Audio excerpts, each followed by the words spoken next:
Pumalo na sa 50 residente ang tinamaan ng chikungunya virus sa isang barangay sa Kiamba, Sarangani. Ikinababahala na ito ng mga residente dahil maging ang ilang barangay health worker nagkaroon na rin ng naturang sakit. Makibalita tayo kay Jennifer Solis ng GMA Jensen. Nangihina at nananakit ang kasukasuhan. Ito ang nararamdaman ng 59 na taong gulang na si Eulogio Sabero na taga-barangay Maligang, Kiamba, Sarangani. Kumonsulta siya sa Barangay Health Center kahapon dahil tumaas ang kanyang lagnat at nagkaroon na rin siya ng rasya sa balat. Labad akong ulo. Wala na ako nakaya Pag higda yun ako. Hindi naman magkuhan, purog. Sakit akong ulo. Mau na to, tugnaw. Hindi pa tsak ng mga sumusuri kung anong sakit ang tumama kay Eulogio, pero duda nila may chikungunya virus siya. Sintomas kasi ng naturang sakit ang mga nararamdaman ni Eulogio.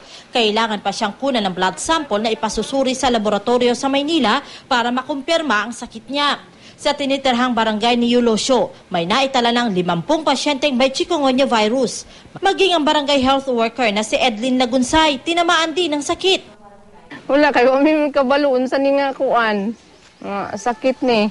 Among ingon nga dalalan siguro sa sa panahon ana. Nakainom ni atong tambal. Ya, nawala lang ang pula, katong pula-pula sa nawong. Pero karon ang pabilin katong sakit pa ang mga joint.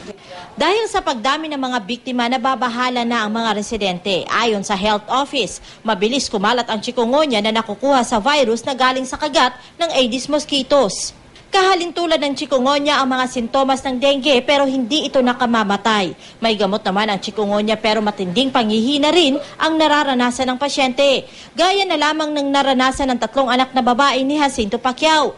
Kaya para makaiwas sa naturang sakit, tinitiyak daw nilang malinis ang kanilang paligid para maitaboy ang mga lamok. Sa lamok man dahil siya gikan nga sakit.